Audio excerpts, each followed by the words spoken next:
Hey, fat fish heads! It's time for another edition of the hottest new podcast on all platforms, Fat Fish. Sit back and strap yourself in for the wildest ride on the open seas. Now, flap your fins for the fabulous Fat Fish brothers, Eric Fish Snyder and Brad GRUNNY Grunberg, a.k.a. Snacks. Yeah, baby. Number 74. Here we are. Yeah. So I caught you in a cat nap. Is that true? Yeah, a cat nap. We run a little late. Annie, Brad's dog, is as much a family to me and him than any other family, and had a yeast infection. And like most of the girls that Brad's been with, after he's with them. But this yeast infection, you could treat with meds. And talk to me. Is the dog on the meds? How's she doing? She has a bacteria in her urinary tract. She's had it before. And she just, like last night, she had to go out every 20 minutes for phantom pees. I mean, she squats down to pee and nothing comes out. So I had it before. Go to Dr. Alex Moeller at the Stewart Veterinarian Group, the best veterinarian in all of the world. If you live in Los Angeles, he's the guy to go to. He's a great guy. Want to hear a story about him? This is great. Yes. This is amazing. So we had a dog named PJ, and she needed a blood transfusion. He brought in his own dogs to give my dog life. And I said, I'm going to stalk you, man. I will never leave your sight. And he has been my veterinarian. He was his protege was Dr. Didden at California Animal Hospital. So he was, Dr. Didden was his mentor, and he was his protege. And so he, eventually opened his own place, the Stewart Veterinarian Group on Wilshire Boulevard in West LA. And he's the greatest. He's just the greatest guy in the world. You love him. He's like one of us, just a regular guy, and a beautiful family. And he's taking care of Annie. And I got some pills I've been giving her today. I gave her one, give her the other one later. And a couple of days, she'll be fine. That's God's work. Nice plug for the doc there. And again, veterinarians, what they do, and the love of our animals, and they're constantly not, if they're not a veterinarian, they're trying to foster. At least mine. I have one too. Yeah, Molly. Molly, but she goes to Cheyenne West, and every doctor there is fantastic. Dr. Hewitt, they're highly involved in fostering and getting dogs, because look, your kennels are packed right now, and these animals need homes, and not all of us could have a dog, but they try like help. They're not fixing your dog; they're finding a home for dogs or cats, and it's great. So it's a great way to. Yeah, go ahead. I don't know. I can't believe this, but that during COVID, the pandemic, people went and took a lot of dogs out of the kennels and found forever homes for these wonderful dogs. So after the pandemic, it's going to be with us forever. Those people brought back the dogs to the pounds. I'm like, what? And they say, oh, it's too expensive. Oh, do me a favor. Don't go to the bar 5 times a week, okay? Maybe go to the bar. Go to your bar and bring your dog to your bar. But, can you believe the dog's like, where are you taking me? What's going on here? I thought I'm family. Terrible. But let me tell you something. Dogs are better than people. We've talked about this. And, Speaking about people, I was texting this guy last night. He said, there's no person on the planet that makes you laugh more than Brad. And when you guys go at it. So I got a picture of this guy. You want to know about Keith Berman? Here's Keith Berman here. And read the shirt. Oh, Keith, there he is. Yeah, I'm fighting cancer, going through chemo, and I'm still here. And the positivity from this guy last night, it's tear-jerking. And he was as vibrant as you and I, but he's still fighting, and he's still, everything with him is a positive outlook. We've shouted him out along with Molly's Challenge, Nick Pasquale Foundation. But this guy's near and dear to our hearts because he's fighting one of the most insidious cancers there is in pancreatic cancer. And he's fighting it. And there's never a day that he doesn't put a meme on Facebook. I would add him, Brad. Maybe you're on his page. That's positive. I went through chemo today. I threw up all day, but I laughed. I made people laugh. And Oh, God. I yeah. love this guy. Do me a favor. Give me his address. I want to send him a fat fish cap. How's that? Oh, he'd love it. He'll wear it to his. Keith, we're thinking about you. We're praying for you. You're going to be with us a long time. God bless you, man. You touch lives. You're a brave motherfucker. I love you, man. Yeah. And he's getting a big kick. He's getting a big kick out of it. He made a good comment to me because, his politics go both ways. He's voted Republican and Democrat like me. And he goes, you ever notice when you watch a Republican convention, it looks like you're in church and they're doing this. And for Democratic convention, they got a DJ, they're dancing, they're rolling around. It's like one big party. That's fine. One thing I've noticed about you call Donald Trump, if he wants to get involved in this, you got to start laughing. I know it's not part of his demeanor, his disposition, but I know, and I've heard from a million people that know the guy. He's got a great sense of humor. He never shows it. He's not showing America. It's too much, the frowns and putting down, and stop talking about crowd sizes and stop. He said he's better looking than her. Now, whether you like her or not, he's not better looking than her. No. Listen, he's an old, ugly motherfucker. I don't know about that. Well, is it okay if I have an opinion here? I mean, that's up to me. Yes. I tell you, you're a handsome devil. You're a good-looking 70-year-old. That you're right. You're a 70, but no. Donnie's, in my opinion, after seeing the Democrats, I'm a Democrat, but I think Donnie's done. Donnie picked the wrong running mate. This guy, J.D. Vance, what comes out of his mouth is unbelievable. And Donnie, wait till they debate. Oh, it's going to be, I mean, he's digging his own grave. That's what I believe. But you know what? You never know until the end when they, you could talk about it. My wife watched every minute of it and taped it. And I didn't watch any of that stuff. I don't watch the Republicans. I don't watch this, but I did watch his speech. Michelle Obama's speech was unreal. Unbelievable. It's like, if she's a football, but she said something that I thought was very, very intriguing and opened a lot of eyes. And when she said to the Democratic Party, she went, "Hey, hang on." She goes, "Don't be Goldilocks. Don't think this is over. They're going to fight. Okay. Yeah. It's going to be a close race. Every Democrat's rocking around after that. It's going to be a landslide. It won't. It's going to be close. The energy the Democratic Party has right now is fantastic. I love that. I love Coach Waltz. Whether you're Democratic, I love this guy. It reminds you of Chris Farley. I saw that. You sent me that. You sent me that. I wish Chris Farley could play him in the movie, but Chris Farley. I want John Candy to play John Madden, but he's dead. I want Chris Farley to play Tim Waltz. So guess who's left to play these guys? This guy, Whale Jr., Brendan Fraser Jr. over here. By the way, we were talking about this before we did our thing there. Let me tell you, Barry and Mark created this unbelievable seltzer called Cloud Water. I'm drinking grapefruit, mint, and basil. It's a great mixer. Everybody, I want you to go to cloudwaterbrands.com. That's cloudwaterbrands.com. Use the family-friendly discount, FATFISH20. Get yourself a case. And by the way, Barry took care of you. You're getting a case soon, another case, because you need it. But this stuff is great. It's good for your gut. I have a big gut, and it's very healthy. And then you throw some vodka in there at Shucks Tavern, and you're having a good party. But remember, cloudwaterbrands.com. Check it out. You'll thank me in the morning. It's a fun time now. You brought up Shucks Tavern. It's a fun time right now because we're doing last man standings and everyone's getting into football season. If you're a sports fan right now, even you, with the great, I know you have, if you haven't watched the show, we're 74 in. Brad's the biggest basketball, especially NBA aficionado that I know, and very well learned. If you want to ask, we've had John Hardison on, Philly Fanatic, guys that know sports and gambling.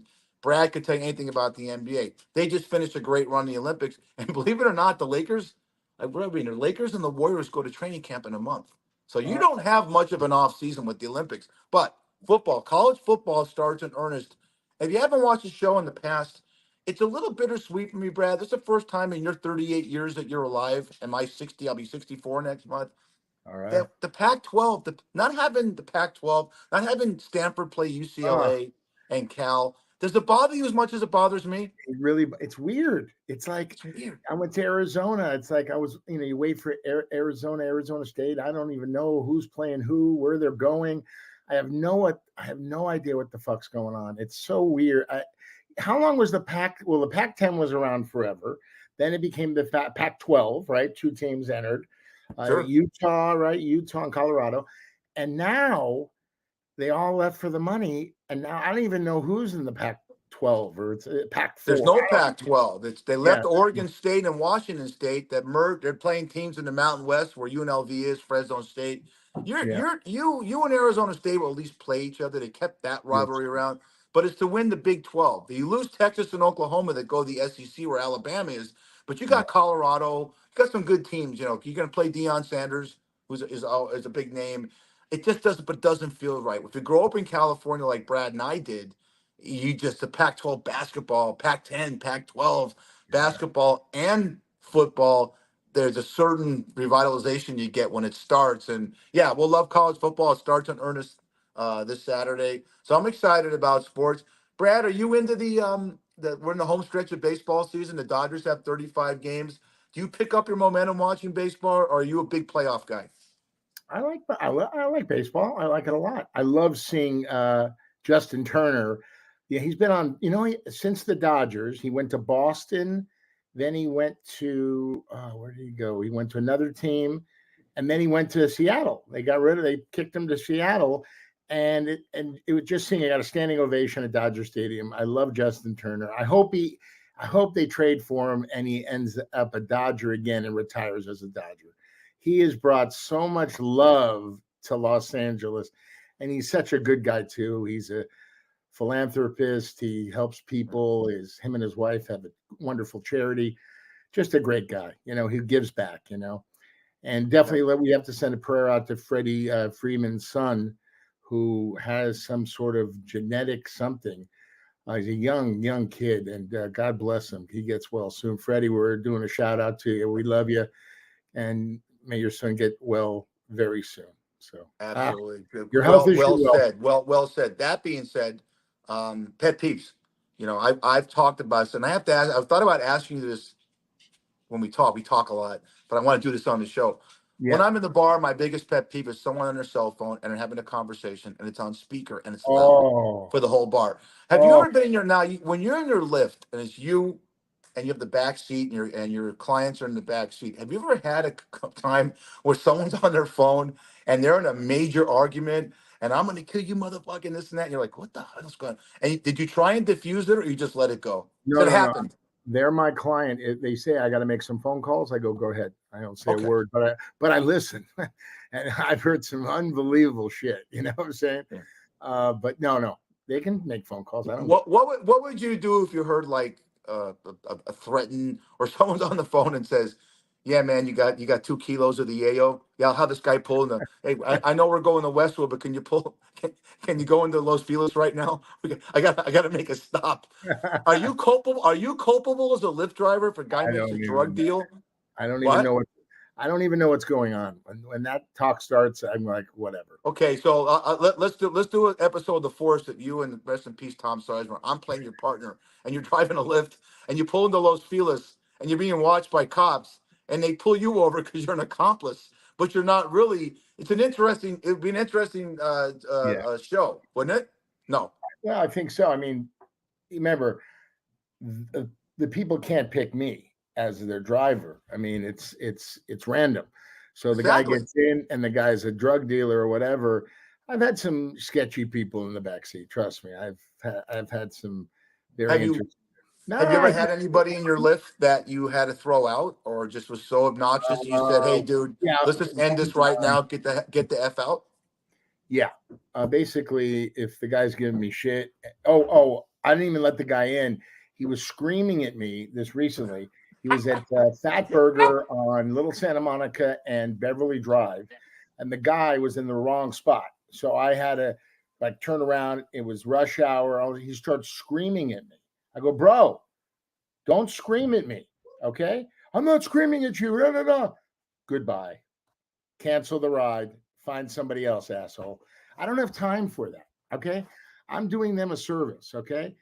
I'm going to get you I'm going to pick you up. I'm going to get you to your place of whatever, safe and on time. And that's what I do for almost 10 years. Oh God.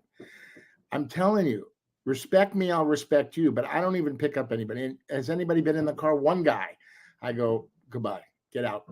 And he goes, what do you mean? I'll call Lyft. I go, call him. Okay, buddy, they're going to back me up. Okay, you're a problem. You're taking your life out on me. I don't even fucking know you.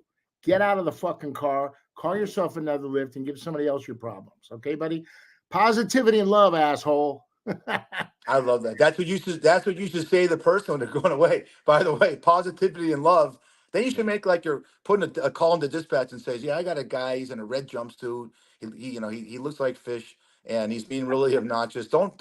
If he calls, don't. Or if he, this is what his number is. Don't do anything. By the way, Yeah. you can catch the Fat Fish podcast on that little segue. Facebook Live, YouTube, DVTV. Watch my crawl in the bottom. Our crawl. Roku, Podbean is our listening source, and soon on Spotify and Amazon for Brad's knowledge. Check out Clips of Fat Fish. We're putting clips on every week on TikTok, Fish6134. Thanks to wonderful Shucks Tavern where I work for putting up with me and giving us, a platform. And then Johnny Cocktails Entertainment. I got to tell people, I love the gaming part of Shucks Tavern. People say to me, Fish, why do you bartend still? You've been doing it 44 years. I always say this. Every day I go to work, I meet somebody new. And I have just like in your Lyft, I have new conversations. It keeps the brain going. I've met people from all over the world, literally, right? From Bedouins in the fucking desert in Israel, to Africa, to Australia, and you meet different cultures and different people. And like I said, it's great dialogue. So, so if you're interested in investing, a few million in a bar. Contact me, and we'll get Grunberg out of it. You're unbelievable. We're 74 in. I can't get a word in edgewise. You talked the whole show. Go ahead. Talking. What happened? Let me ask you: is Vicky around? I want to talk to her. What happens with you and your beautiful wife? Do you ever? You are. I love you so much. Jesus Christ, you never stop talking. But no, listen. You're one of the best bartenders I've ever seen. I've seen you in action many times, and you're fun. You're funny. You're people like you. I don't know why they do, but they do. But you know how to be a bartender. You know the bartenders that say nothing, just serve the drink. Not me. I don't know what kind of tips they're getting, because people like to talk. You're like a therapist, right? People talk to you like the woman talks to her manicurist or her hairdresser, right? People tell you their problems, and right, especially when they're drinking. That's truth serum. So I can imagine. It's just like you when you're doing a show on stage. It's multitasking and reading the room and knowing if you've done this, you've done improv, reading your room. If you're doing improv and you're doing skits like those great, what was that place? What's the big one in Hollywood that they did? The Groundlings. Remember the Groundlings? I took Groundlings. Yes. Yeah, it was phenomenal.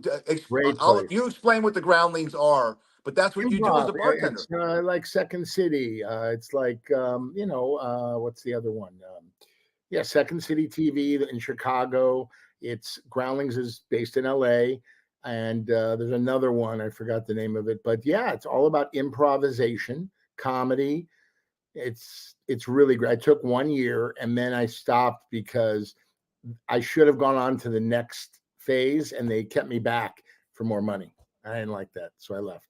But I learned a lot. And Groundlings are good, even if don't want to be an actor or a comedian. It helps you in life. If you talk in front of people, you do corporate shit. For your company, you should take a Groundlings class. It would really help you. It helped me once a week, which I took Vicky to shows there all the time. I don't know if it was on Melrose. I forgot. It's on Melrose. It's still there. There. And it was so entertaining to watch these young people just do skits out of nothing. They bring up, all right, they're pointing, bring up a subject. Okay. Yeah. Two guys, a handsome guy and a heavyset guy on a podcast. One guy talks a lot and the other one eats a lot. Boom. They're into a 5-minute dissertation, and they make it so funny. And whose line is it anyway? Those are the best. Those guys are incredible. incredible. They're so good. I mean, Drew Carey. I mean, he started that show. It's so good. It's still on. Can I ask your opinion of something? Reboot.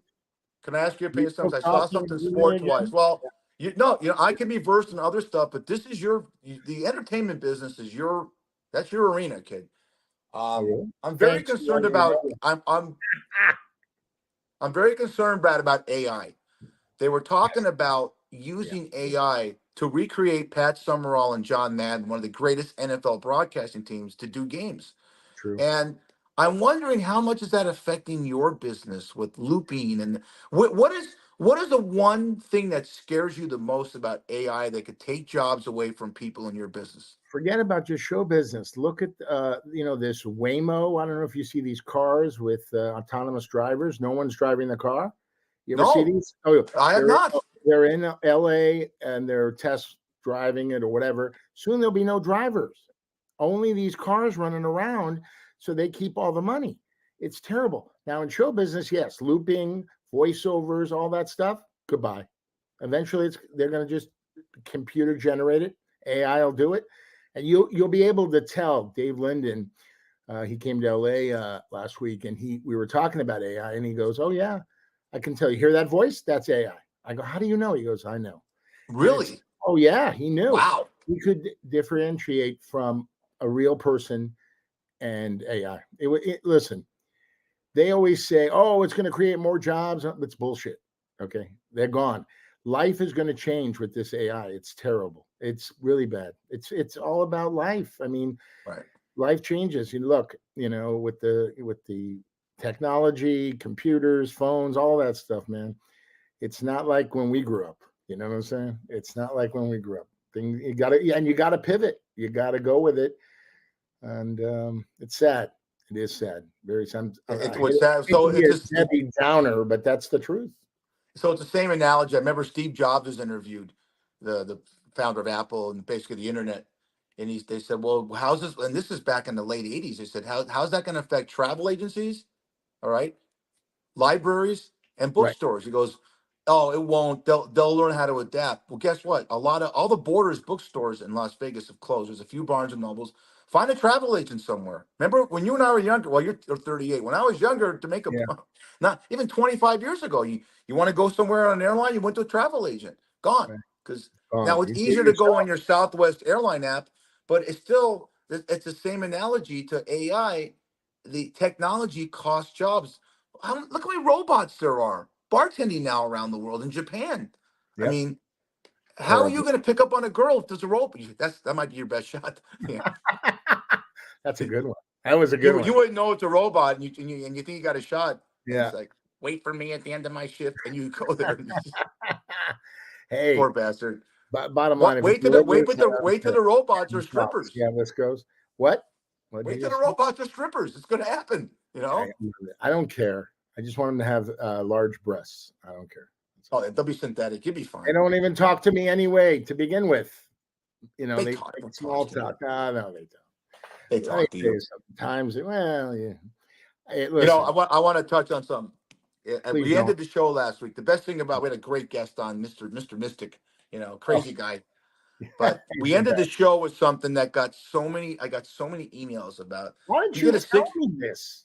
I'm telling you now, so I want your reaction because you're an Why actor. not last week when we did it? Yeah, well, you're an actor, and I want to see your. We're not scripted here, so I want to see it. And Oh, really? I I'm didn't know paying that. homage. The last 6 minutes and 23 seconds. I want to Okay. make this short and sweet. We talked about our grandmothers, and everyone said how sweet that was. And you said you brought in the call your grandparents and call your grandparents and stuff like that. And I want to do that again. My grandparents are gone. Your grandparent. Hey, you got a picture of Nanny Klein right there. That's my. If you're young, if you're young This your and name. you're watching this and your Yep. grandparents are alive, Yep. call them. Get off. I don't care if you're watching this live. Get off this fucking thing and call them. Because I started thinking about what Brad and I talked about last week in that 6 minutes and 23 seconds all week. And I thought about when I called my grandmother, my nanny, we talked about last week, the energy in her voice was like this Democratic convention the last few days. Right. Do you agree, Brad? I do. I talk to my dad about it all the time. He's got 5 grandsons, and he loves when they, when he sees them. He's lived his life already. He's got a lot of life no, left. no, That's it's in the, no. I'm not talking about that. Okay. He's lived his life at 92. He watches a lot of TV, exercises, but he wants to hear from his grandkids. What's going on in your life? Tell me. And he gets so excited, when he goes to, my sister and my brothers, and he sees them and they tell him stories. And he's like, he's got this energy and this twinkle in his eye, but some people just put their grandparents in a home and forget about them. I've seen that a lot. But you know what? No one lives forever. And the bottom line is, my dad always taught me, let your conscience be your guide. That's it. Do what if you have a conscience, okay? Some people don't. And it's very important. Your grandparents, they're the best. They have so much wisdom. I learned so much from my grandma, Helen Nanny Klein. She told me things that are happening today. I should have listened to her. I would have been a very rich man, put money away for a rainy day. Don't live like a drunken sailor. I like that one the best. No good. I like that one. No good deed goes unpunished. I have a big heart, but I've changed my ways because no good deed goes unpunished. And she goes, "You're such a goody goody." Her husband, my grandpa, Herman Klein, he did so many things for people. I heard unbelievable stories from my Uncle Paul and my mom and my grandma about what he did for people. And it was like, well, oh my God, that's me. So worry about yourself, still be a good, compassionate, kind person. But let me tell you something. Listen to your elders, right? Listen to your elders. They have lived a life already, you assholes. And don't be a tough guy and a know-it-all. Nanny doesn't know what she's talking about. She's an old lady. Listen, you piece of shit. Wake up. It wasn't about that. It wasn't about waking up. Can I have an opinion? Is that all right? Yeah, but it's like you're talking to me. When you say wait a minute. When you say piece of shit, wake up. I'm on your side. Okay, but stop talking for a second. So the bottom line is, go see your grandparents, love them, care for them, and go see them. They're not going to be here forever. Right. I want to ask you a precarious question. Have you ever been in a situation, because you brought it up and I thought of something. You said your dad likes to watch a lot of TV. So there's probably times you go in the other room and you watch something with him. Have you ever been in this situation that you're watching something and it's an awkward situation and you're with your dad? For example, my grandmother Nanny was up and she always stayed with Vicky and me. 1995, she comes up to Vegas and we're watching the movie Leaving Las Vegas with Nicolas Cage and Elizabeth Shue. And the scene comes up when Nicolas Cage says to her, "I just want to go down on you and eat you out." And my grandmother, "What? What does that mean?" I go, "Vicky, tell him." Tell her. We're laughing so hard. So if you're ever in a situation with Jerry or Sandy where you're watching something, you think you're watching just a TV show, and they come back, it's a screen show, and a guy's got his head in some girl's lap. You ever look at your dad's face when that's happened? I always ask my mom and dad, "You've been married almost 62 years. You guys still fool around?" And No. Have you ever? You're watching TV. Yeah, but they're pretty sharp. They know what's going on. I mean, but again, sometimes you got to explain it to them. Well, explain it to them. I bet your dad. Kids, Brad. Listen, I don't even know what you're talking about. I'm talking about you're watching TV with your dad. I have not. And a scene comes up with my father. Where there's oral sex going on. This is what your dad says. And I said that I have not. To answer your question, I watch by myself in my room, all alone with my iPhone, and there it is. This is what that happened. I could do a scene for you for your improv. If that happened where you were watching a show with mom and dad, and you made nice lasagna and you have popcorn, you watch a show, and there's an erotic scene coming on. This is what your dad would do. He'd take his hand and put it in front of your eyes and go, "Oh God, Sandy, don't let Brad see this. He might learn something." No, we're fully transparent on the show, and I've told this story before. I got to tell it again because it's so classic. So it was a Sunday. I've been taking care of my parents for 11 and a half years, and we were living in another place, and it was separate. It was like my parents' bedroom was over here, and my bedroom was across the apartment on the over here. So it was Sunday. I was really relaxing on my bed. I picked up my phone and I got to some porn. I don't even know how it happened. It just came up, Pornhub. And all of a sudden I say, God, man, I'm so fucking horny. And I'll hear my dad come down. So I'm cool. I don't have to close my door. So I start watching, flipping, and I start, ooh, it's a good scene. And I pull down my pants and I start to pleasure myself. Well, I was like really into it. And then all of a sudden I look to my left. My dad's been watching me for 5 minutes. And he says to me, I freeze with my Johnson in my hand. And he goes, enjoying yourself? I heard a different I story. go, Dad, can I finish the story? I go, yeah. He goes, yeah, finish up. And he walks away. And I did. I finished the job, and I'll never forget that. And I mentioned that to my dad. I go, do you remember that? He goes, not really, but whatever. But No, yeah, my dad called me jerking off. That's basically it. he told me something different. What He did he saw tell your Johnson. He saw your Johnson in his hand, and he went and said, "Sandy, oh my God, it's so small. That can't be from my side of the family. It's got to be yours." The poor bastard's such a good kid. He's got a schmeckle the size.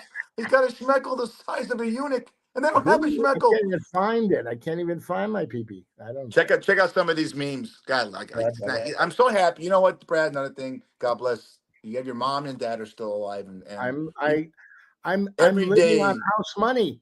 I'm living on house money, man. I'm so grateful. Not a day goes by I don't thank God. I swear to God, I'm living on house money. And that means you've won so much in Vegas. All the money you won from the casino, you're gambling with that. But yeah, I am so lucky. They're lucky to have you. All right, Okay. they're praying too. Thank God I got a kid like this that just is.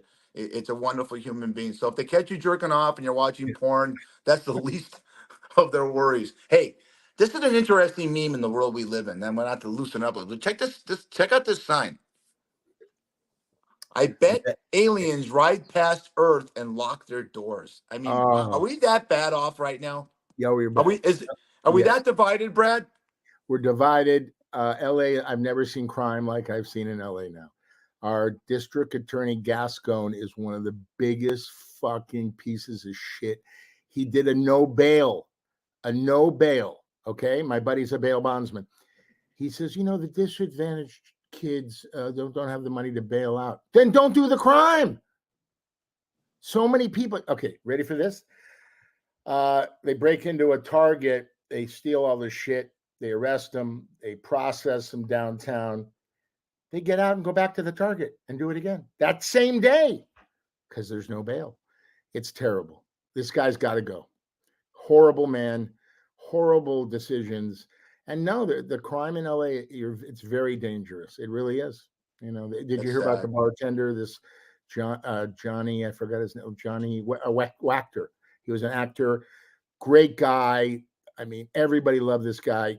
He's working downtown at a bar, walking this girl to her car and his car. And then these three guys were trying to steal his I remember this story. Yeah, go ahead.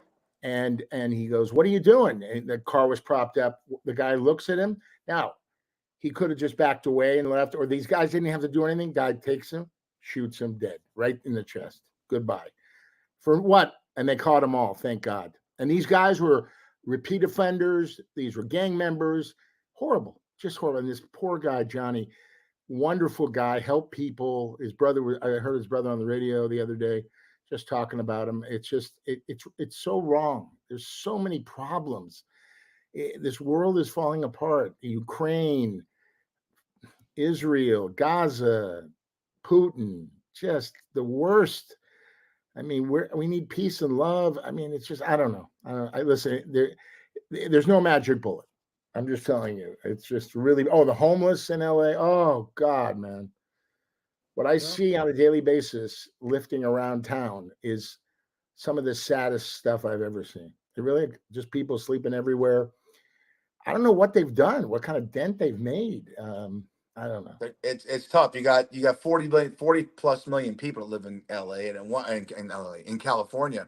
Yeah. At one time, and it's still close, California had the 7th gross national product in the world. It's like a country. There's countries. There's Yep. more people living in California than Canada and Australia. You know, Yep. so and you live there, and I'm born and raised there, and the homeless thing is incredible. I remember when I came back to do the mom saloon thing with you in LA back in 2022. I couldn't believe under every overpass, Coldwater in the Valley overpass, there's tons of homeless just banked in there because they're trying to get out of the heat. I was there in July, and it's sad. It's so sad that we can't figure out as humans to really create a safe space for everyone. We're just, for example, if there's an earthquake, first thing you're going to do is pull your family out and people next door if there's rubble. It's just your human nature to do that. But then, Well, but then 5 days goes by, and you can't get any water, and you can't get any power. You start. It becomes each man for himself. That's human nature, also. So, well, let's hope it doesn't ever come down to that. What? Homeless started in the 80s. I think you know this. Ronald Reagan was our president. If you like him or not, he goes, what are these mental institutions? What are these all about? What are we paying that for? Fuck it. Open the doors, shoo them out. That's how it started in the 80s. That guys would walk, or women, right out of the mental institutions onto the street. Funny you should say that. It's true. If you remember you lived there. The Venice Boardwalk, right where Santa Monica hits the Venice Boardwalk, was a place called Synanon. Remember Synanon? Huge building for drug addicted, for people. That's sort of a city ran place. 1,000 people living in this place. The place was a huge, and it was homeless people that were addicted on drugs, and they just closed it. And these people walked right out like zombies walking out of a building with no care, and they were walked right on the streets. And it's follow the money trail. It's so sad. Yeah, it's sad. Check this out. Yeah. Time. This is true. That's Time Magazine's definition of a perfect body in 1955. Looks like my body. If that walked in that looks a little bit like what's her face from the Munsters. The hair. Yeah. The mother, right? Not Carolyn Jones. What the hell was her name? No, The one that played Carolyn Jones. Carolyn Jones was the Addams Family. Come on, someone write in something. Yeah, no. Listen. Oh, yeah, you're right. Yvonne. Yeah, whatever. Yvonne. Yeah. But look at that body. Now you're saying yes. What? Yeah. Look at even would you kick that out of bed? You would. You have a beautiful wife, but when if you're that's younger, 1955, if I was single, hell no. Look at that. It's nice. She's beautiful. And you can tell. I mean, I even like that. I mean, look, they didn't have fake boobs back then. Those are real boobs. Right. Prosthetic. Exactly. And I like the sexiness of the no Botox. Bottom. What? The bottom. You could just take those strings apart, and that flesh goes down. That's like pants. She's like wearing shorts compared to what the girls wear today. Here's Brad and Eric. This is Brad and Fish and Grunny back in the day. Okay, you figure which one is Fish and which one is Grunny. Okay, now there I am. I am. Brad's the one looking at the one. Brad's the one staring. He's the boy in blue, staring at the breast, and I'm the one saying, "Hey, look at this beautiful older broad that's with me right now." Wait, the guy in the red the guy with the red shirt, don't you have your hand around her waist? I do. Yeah, you do. At least, but you did it better than me. Not only are you staring at her breast, you had her hand up her ass. I did. We love you, Brad. What? You do? You love me? Even you wouldn't want to look. So. You know what? You are more aggressive. So you're the guy. I'm not aggressive. You're the guy that's going to take advantage of the situation. With a woman, I have the game because I've worked at a strip club. I mean, I've been blessed. I will walk up and hit on any woman. Why not? Right. All right. I'll tell you what. I want to keep that on there. I got a story for you. Please don't tell us. This is breaking news. I'm going to talk. No. Please don't tell us. Please. Go ahead. Breaking news. For whatever reason, Jennifer Lopez is going through her 4th or 5th or 6th divorce, and Ben Affleck is got together and they're going through divorce, and it's all through the tabloids. And we figured out the reason why Jennifer Lopez is leaving Ben Affleck, because she found a Why? guy. And the story is a boy and his love. Look how lucky this bastard is to get Jennifer Lopez. Oh my God, that looks like me. Wait, Yeah, that looks like that is you. that is me. Yeah, Oh, see, that's fucking that's you. That's you, Jennifer. You're looking at Jennifer Lopez, and she's in lingerie, looking like the broad from the '50s. And Annie, that beautiful dog, is saying, "Don't do it. Don't do You're a that. young man." By the way, that's her favorite child. That's Ducky right above her head. See, Ducky? No. Oh yeah, I Listen, see the ducky. I Yeah. think, let me ask you this question, Fish. You're smarter than me. Yes. Jennifer Lopez, who else? All these beautiful women that, they just cannot keep a guy, right? Jennifer Lopez has been through 5 or 6 husbands. She should go out with a guy like me, a normal guy, make her laugh, chill. I'm not jealous of anything. I'm happy for her success. So if you know anybody, if anybody knows J-Lo, I'm available. And we're about the same age, 30. Oh no, she's older than me. She's in You her know what? 50s. I'm What was the 38. movie? What was the movie with Jack Black and Gwyneth Paltrow where she's kind of heavy and he kept saying and he looked right through it. He's a good guy. And fuck, what was his name was in it also? Jason Alexander had a tail. You know that movie I'm talking about? Yeah. What's that? Let's see. Yeah. Jack Black. You why you look it up on your phone because you could do it quicker than I can because phone's tied to the show. Okay. That's you. Why wouldn't you always put yourself down? Why wouldn't J Lo like him? First of all, we don't know this is J Lo's fault. I'm just being Ben honest. Affleck's had addictive problems. He's Yeah. he's a great guy from what I understand. I don't know him personally, but Who? Yeah, man, I don't Ben know him. Affleck. You said why can't these women hold a man? This could be Ben Affleck's problem that he couldn't hold her. Who knows? No, why? It could be Ben Affleck's problem. Well, he had an Yeah. alcohol problem at one time. I think Yeah. he's sober. Who knows? But there's egos involved, my brother. I mean, doesn't Vicky always win the argument? Happy wife, happy life, right? Isn't that how it goes? We don't. You know what's funny? We know each other's pivot points so much. We've been married 34 years, and Yeah. I always said this: a key to a great relationship. Everyone out there, young and old, we give you grandparents' advice: communication and compromise. That's it. That's it. That makes sense. Yeah, communication and compromise. Never go to bed angry and That's compromise. If I like to, I'm a huge football fan. We just talked about it earlier in You the are? I show. didn't know that. I can watch football for 12 hours. So what I do now, we went through some marriage counseling years and years ago. Eric, watch the game you want to watch and then do something she wants to do. And that worked it. I want to watch the Raider game. You want to go to an art festival, honey? You want to go to a movie? Let's do it. Art festival? I'm not getting there. Vicky's in it. Vicky's got so many hobbies and so great. I really outkicked my coverage. What's the name of that movie? Can't find the name of that movie, you prick? Find the fucking movie. What year was it? In the 90s? Just look up Jack Black movies and look up I did. I can't see. I don't see Jason Alexander. Well, someone will get to us. I don't. Somebody will, yeah.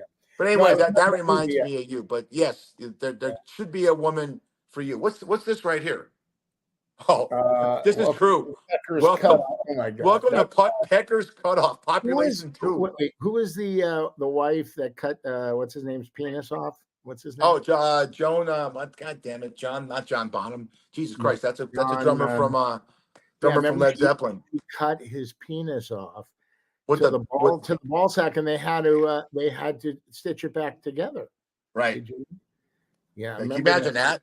Yeah. God.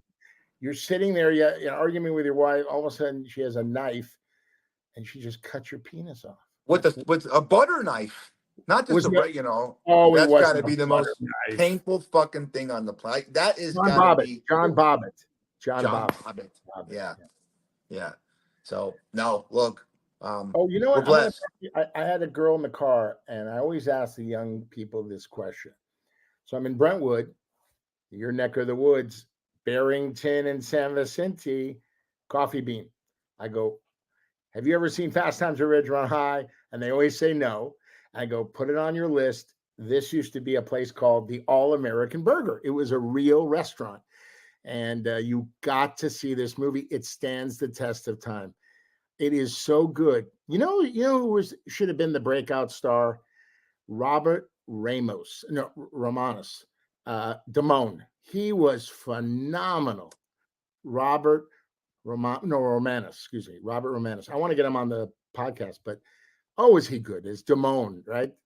The scalper. Well, the not only that, if you read Variety, when they did the review, they said the rising star is a kid named Robert Romanus, whose dad was Richard Romanus, who was big in the movie Mean Streets. He had a big Oh, role really? with I didn't know that was a yeah, he was with De Niro. That was one of Scorsese's big films. Yeah. It was De Niro, Harvey Keitel, and Richard Romanus. They said Damone's character, Robert Romanus playing Damone, huge star, and they kind of panned Sean Penn, saying it's not a reach for a guy to play a surfer, a kid from L.A.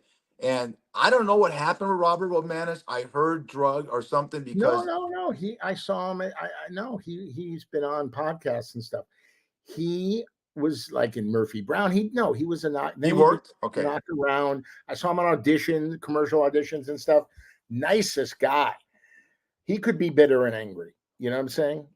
You know what? You know what's amazing? It's some of these actors. I'm gonna tell you, the smartest guy in the room is Barry Williams, who played Greg Brady. He embraced it. Okay, he embraced being Greg Brady. He went on cruises being Greg Brady. He also is a great singer and he's a great showman, but he didn't run away from being Greg Brady. Some of these other, oh, I'm a Shakespearean actor. Yeah, fuck you, Marcia. What do you? Who cares? Embrace it. People love you. It's an iconic show that lives forever. So that always bothered me. I remember. Oh, there's a great story. So I was in high school in Westwood, your old stomping grounds, and I saw Maureen McCormick with my two friends, Lynn, my friend Anthony, and Kim Shapnick. She's beautiful. I had such a crush on her. And they go, "Oh my God, there she is!" So I go up to her and I say, hello there, Maureen. My name is Brad. I really enjoyed you in that after-school movie. I didn't even talk about the Brady Bunch. She looks at me like I'm like the devil, like the biggest loser. She's smoking, of course, puts the cigarette down and does the Olivia Newton-John, when she, in front of John Travolta with her stiletto, and she puts the cigarette out and looks at me and goes, "Yeah, right, buddy," and walks away. I was dissed by Marcia Brady. Oh, my friends were cracking up. They were loving it. Oh my God, it was funny. It's funny you brought up Westwood, and there's a site on Facebook called "Things You Did in Westwood." Westwood Village now, as you know, is a morgue, and we all hung out there in the 70s and 80s. And they said, "What's one thing you miss about Westwood Village?" So I chimed in. There was a place called the Falafel King that was packed. I mean, you couldn't. If you ever go, whenever I went back to LA and all the years I flew back, I mean, even when my dad was down, I flew back every weekend for months. I'd always go into Westwood and get it, and it closed, and the Bruin closed. I mean, tell the audience, because you lived there, what Westwood Village meant just for socialization in the 70s and 80s, and now it's nothing. Your Falafel King was right next to Westworld. Remember, with all yes. Right? That's where it was. Of course, I know where all the food places are. Westwood. Stan's Donuts too. Stan's Donuts. I used to go in there all Stan. I know Stan. Such a good guy. Here's what Westwood was all about. Saying you had a date and you were going to take a girl to a movie in Westwood, right? You'd want to make a lap around the block so everybody saw you with your girl. That was very important. Oh my God, did you see who Grunny's with? Oh shit, she's fucking hot. You know what I'm saying? And I'm like, yeah, baby, this is my girl tonight, But now, in the 80s, there was gang shootings in Westwood. Now it's come back a little bit because I ask people I pick up at UCLA. I'm just at, fraternity guys, and they go to West Hollywood. They don't even stay in the Village, man. Couple of people, there's Rocco's and a couple other bars. But they all go out. They all go somewhere else, man. They all go to WeHo. So much fun. You're so right. You're so right. You get a girl. We came. The Valley came over there. Everyone came to Westwood. Everybody came to Westwood. I know. You know what they did? They didn't tweak. They didn't pivot. They didn't keep up with the times. You know what I'm saying? They left it in the 70s. Look, some of those stores, just everything about Westwood. They could. They filmed. You know what they filmed in Westwood was what was the movie? The Hollywood, won an Academy Award. Quentin Tarantino, Brad Pitt. Once Upon a Time in Hollywood. They filmed that because they used the Bruin. Right. They used the Bruin and some other things because it looked like the 70s. I mean, it is. It still looks like this. It's sad. It's sad. It's such an iconic place to hang out for kids, Yeah, and it's just nothing. It's it is. homeless, and it's Oh, sad. It's sad to watch places that icon. They said the Third Street Promenade is dead. Is that true? Oh yeah, take Dead. people. Dead. Yeah, it's dead. No, that used to be thriving. Oh, and then Thriving. at the end of the Third Street, they had the big mall there. Where Cheesecake Factory is and all that stuff. Ghost town. God. It's so sad. It's really. I mean, do you know that when I drive around, I count for leases signs. I count them like in a block area. Like when I drive down Wilshire, I'll count. Unbelievable. Everything is going out. You know why? These stupid landlords are raising the rent. Why don't you lower the rent and keep the tenant in there, right? Who knows? You're preaching to the choir, buddy. I mean, I just have such a nostalgia about LA because my childhood was so great, and part of it was Westwood Village and Santa Monica. And I'll tell you what still has its allure, and you've been there many times, the pier. You see the Santa Monica Pier in Goliath, a lot of TV shows. It's still busy, and it still has the allure, and you can get those. What's that one? There's a food joint. What's the place next to the Ferris wheel that you get the crab in like a little basket?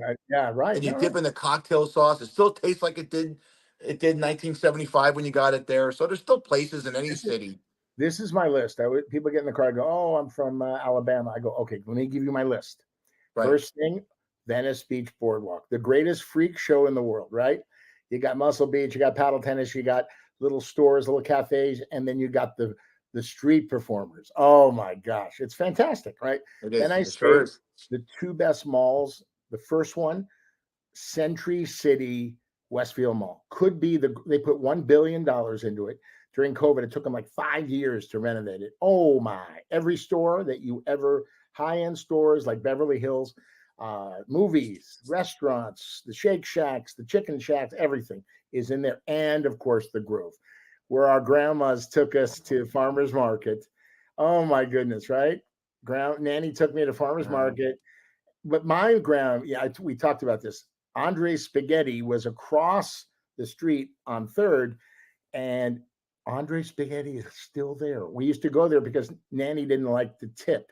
So it was cafeteria style. You get in line, great spaghetti to this day. If you ever in LA, go to Andre's Spaghetti. Great. And as Nanny always said, get the end piece of garlic bread. Get the heel. She waited for the heel, baby. Oh, God. I got one last meme for you. This is just great. Please. Wait, where'd it go? Come on, you bastard. There, right there. I'm better looking than she is. Oh, gosh. Who is it? There's the makeup artist at Paramount taking care of you with Lumpy. I'd probably still do her. Who knows? Well, I'll do anything. The woman that you just showed in the meme. That's not a It's a blast from the past. All your favorite arcade games like Asteroid, Centipede, Defender, and Galaga. So polish up your old moves. You'll need them to survive the arcade classics. Now available in 2-in-1 game packs for Game Boy and Super Game Boy, baby.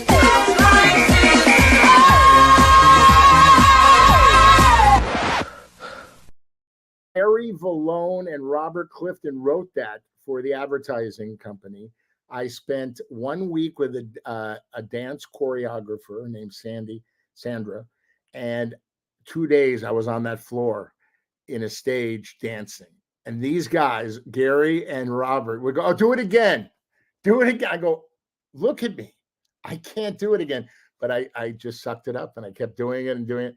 And it was one of my best commercials. I made some best commercials. I did that for Keith Berman. I'm getting choked up here because he goes, "Just show that for me when I watch this." Because we've shown it 74 shows. This is like the 5th or 6th time. Because not only is it great, but you know what? You dance pretty good. I mean, that's an homage to Travolta in Saturday Night Fever. But you did that was 2 takes. No, 2 days. 2 days. How many takes did you do? How many? I maybe 60, 75, something like that. I kept dancing. I was sweaty. Loved it. More sweat. Yeah. It was really fun. It's one of my best times. Shout out to Gary Vallone and Robert Clifton. Thank you, buddy. Thanks for What year was that? What year? Oh God, that's probably in the 90s. That's in the late 90s. Okay. So late 90s. So that means it's no, early to middle 90s, I think. Yeah. So that's the most you've exercised since the middle of the, middle of the late 90s. That's right. I got paid to exercise. I got paid. That's great. That was fun. Oh my God. I wish I could do more. Commercials have changed for me being older, and a lot of, I'm so happy because all the commercials now are diverse, which is great, because my buddies, when I used to read for these commercials, it was always 4 white guys and a black guy, 4 white guys and a Latino guy, 4 white guys and an Asian guy. And guess what? The white guy always got it. And these guys were great actors, funny guys. And now it's 4 black guys and a white guy. Good. Good. No, good. That's what I'm happy about. Yes, that's what I'm happy about. It should be everyone. There's so much work. It's a rainbow, man. Who cares what skin color you are? If you're funny, you're funny. If you're a great actor, you're a great actor. Let's go, right? Yeah. If you're a heavy set black guy and you're doing that Game Boy commercial, it's as funny as just that's the funny thing. Exactly. Is you see your belly. First of all, you're dancing great. Keith, you had to love that. You're dancing. The dance moves are great, but you see that belly that John Travolta, man, I just studied Queen of the. That's what I did. Hey, in homage to Dave Brown, one thing we were going to moms. There was a look in the 80s when girls used to wear tight jeans, Jordache jeans, and their bellies would hang over the I love denim. That. And he would look up to me and go, "Check out the quag by the dance floor." You know what quag meant? No. Queen of Girl Guts. Oh God. Because they had the quag. Did he make that up? Did he make that up? He made that up. Yeah. Oh. So what a talented guy. And what get us out of here. Well, 74 is in the books. Well, it gets better every time, doesn't it? Thank you. I want to shout out before we leave to our audience. Thank you for listening. Thank you for watching. Please share it. Tell your friends about it. We have some great guests coming up. And I just like seeing this guy once a week, I just love you, man. And love you too, man. And next week, 75, baby. You bring back the nostalgia in me, and I live in the past. And I always say this: you could talk about Nanny, she'd tell you this. You can live in the past if your past was great. Why not? Right? Exactly. Everybody says, "Why do you live in the 80s?" Because the 80s were great to me. The 90s, I love it. People, why do you tell these stories? How do you remember them? I go, because I've had the greatest life in the world. I have to hang out with this schmuck. Dave Linden, baby, take us home. Let me know when she cackles, buddy. You've been listening to the Fat Fish Podcast, heard on all your favorite platforms. Until next time.